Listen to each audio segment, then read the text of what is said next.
The CIA, right? How does the CIA Yeah. come to exist? So basically, the precursor to the CIA are it's the OSS, and it's all Wall Street bankers. And some of the most notorious early heads of the CIA, like the Dulles brothers, were Wall Street lawyers.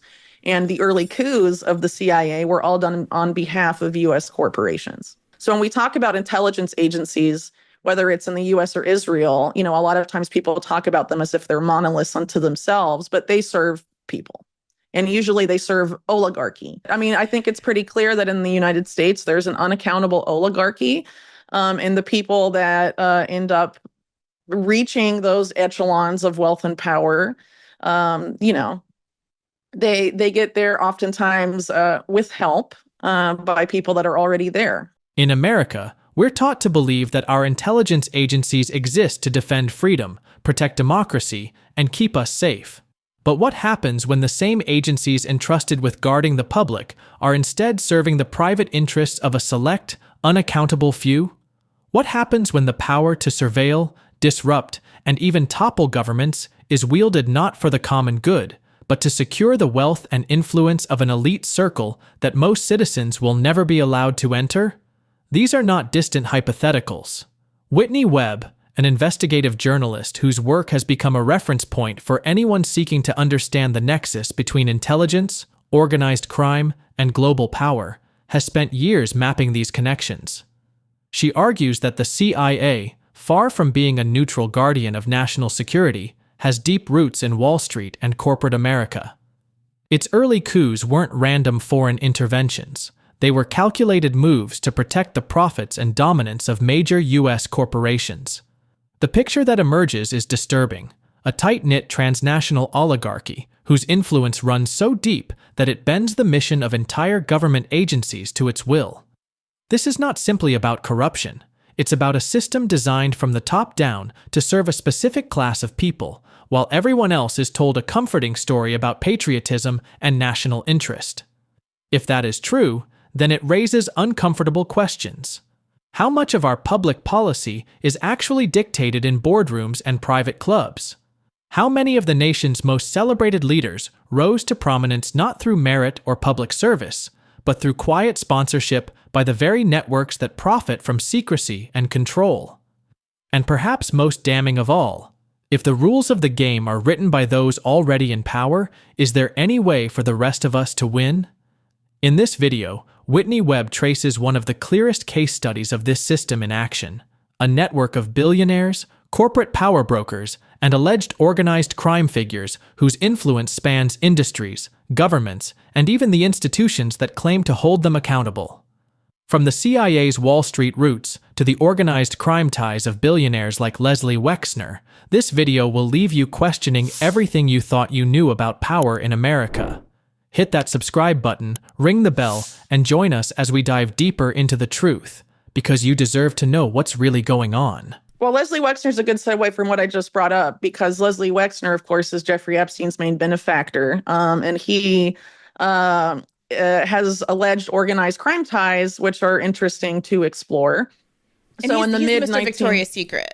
yes, the Okay. Limited, Limited 2, Abercrombie and Fitch, who I believe the longtime head of that was just arrested or charged with, being predatory towards minors. It seems to be a recurring theme in Wexner world. What do you know? So in 1985 or so, one of the lawyers for Wexner's business interests in Ohio was shot in the face in broad daylight. And it happened days before that lawyer named Arthur Shapiro was supposed to testify to the IRS. Interesting.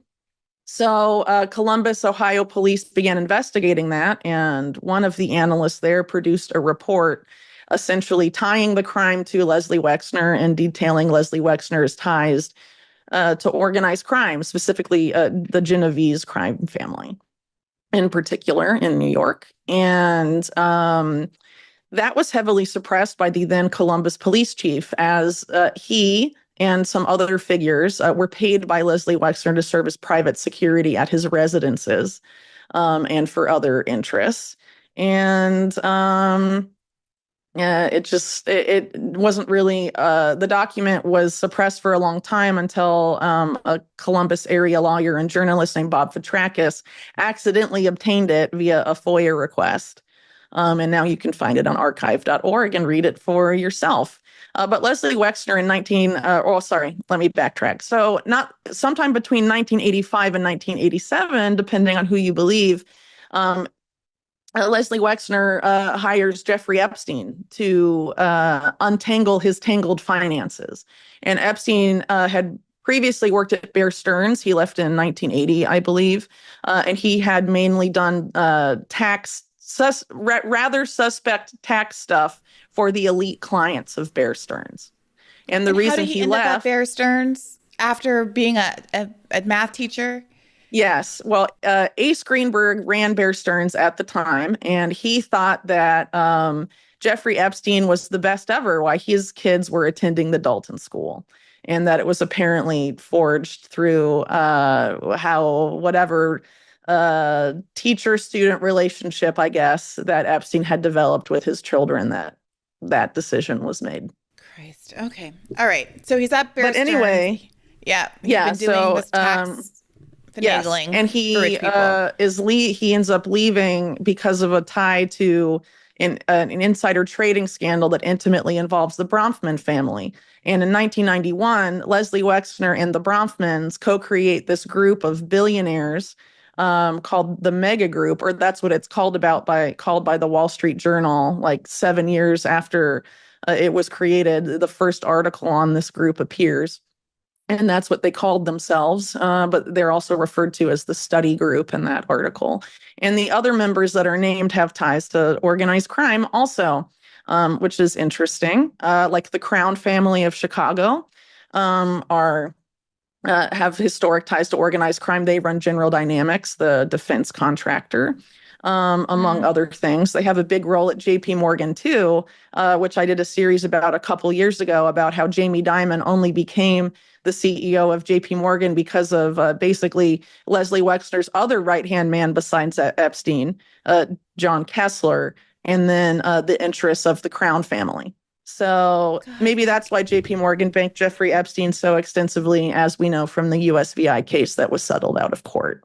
And another one of these figures is that's involved with the mega group in the early 90s is the Tisch family, and they used to manage resorts for Resorts International, which I mentioned earlier, and specifically Paradise Island, which had a lot of mob connections in particular, like a lot of mob money in the that when Castro came to power, a lot of the mob interests that had been in Cuba under the Batista regime moved to other areas of the Caribbean. And so Paradise Island became one of their hotspots, basically. So the Tisch family operated Paradise Island, but Resorts International owned it. So a lot of those connections are interesting. And then Tisch also had a tie to Michelle Sindona, who comes up in the Flavio Briatore article, because basically Michelle Sedona was this banker in Italy who died in prison, even though he was under 24-hour police watch.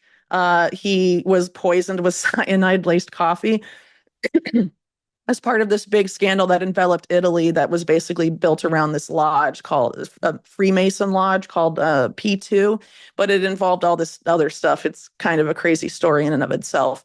But he was involved in it, that. He and P2 were linked to the collapse of numerous banks in Italy and also in the U.S. And the U.S. bank that Sindona had gotten involved with, he illegally bought shares because as an Italian, I don't think he was allowed to own it. And so he bought the shares illegally from Lawrence Tisch, who was this founding member of the mega group. And Sindona had all these mob ties also. So very strange stuff. Okay, I wanna just make sure I'm like I know it's a lot of info. So basically, I will distill it and say that Leslie Wexner has alleged organized crime affiliations and then teamed up with this group of billionaires, some of whom also have Epstein affiliations. But basically, this entire group has organized crime ties. And they're all billionaires, and they get together a couple times a year, and they decide how to spend their money. And they have a lot of connections also to the state of Israel. According to Whitney Webb, Leslie Wexner, Jeffrey Epstein's main benefactor, is no stranger to the dark underbelly of power. His alleged ties to the Genovese crime family, as detailed in a suppressed Columbus police report, paint a chilling picture of a billionaire whose empire may have been built on more than just retail success. From the mysterious murder of his lawyer, Arthur Shapiro, days before an IRS testimony to the creation of the mega group, a secretive gathering of billionaires with their own alleged mob connections, Webb's findings suggest a network of influence that stretches far beyond legitimate business. It's a world where power, money, and crime intertwine, and where figures like Epstein were entrusted with untangling the financial webs of the elite. How deep does this rabbit hole go, and who else is involved in this shadowy syndicate? Webb's investigation doesn't stop at Wexner. She points to the mega group's connections to figures like the Bronman family, tied to insider trading scandals, and the Tisch family, linked to mob-infested Paradise Island. These aren't just isolated incidents. They're pieces of a larger puzzle that, according to Webb, reveals how billionaires with questionable ties wield outsized influence over our economy and politics. As we move to her next point, prepare to see how these networks extend into the very fabric of American commerce. Well, I was just going to say that basically most American malls when I was growing up, and I'm assuming when you were growing up too, consistently, no matter what mall you're going to, a lot of the stores were owned by Wexner. Because he owned, Abercrombie, Limited to the Limited, Bath and Body Works. All of those were him. And the reason he was in every American mall is because one of his business mentors was Alfred Taubman, who later went to prison for fixing auctions at Sotheby's. But basically, he was the owner of not most, but a lot of mall commercial retail space. And so he basically gave Wexner a deal on commercial retail spaces. So he was able to colonize that he inherited. What it feels like is you only get rich if you are in the mob. Like that's like the American story. You only get rich and successful in politics if you're quite literally in the mob. Connections. Mob connections. Okay. So, it depends on who you're being connected to. But I mean, I think it's pretty clear that in the United States, there's an unaccountable oligarchy. And the people that end up reaching those echelons of wealth and power, they get there oftentimes with help by people that are already there. Well, I mean, New York is more mafiaed out, I think, than most cities. And it has a long-standing power structure that has been immovable for a very, very long time. But I would, obviously I've been dumping on Trump a bit, but that's because, that's kind of he's in power right now, and we're talking about his Epstein ties. But the Democrats have a lot of extensive ties to these networks as well. And really, when you want to talk about how this particular organized crime syndicate entered politics, they took over the Democratic Party of New York first. And they did that by taking over the unions and killing or threatening heads of the unions, and then putting mob-affiliated figures or mob associates in those positions, and then use that to take control of the Democratic Party in New York. And then, I mean, they later do that with the Republicans too. I mean, like Thomas Dewey, who was a New York Republican who ran against Eisenhower, I believe.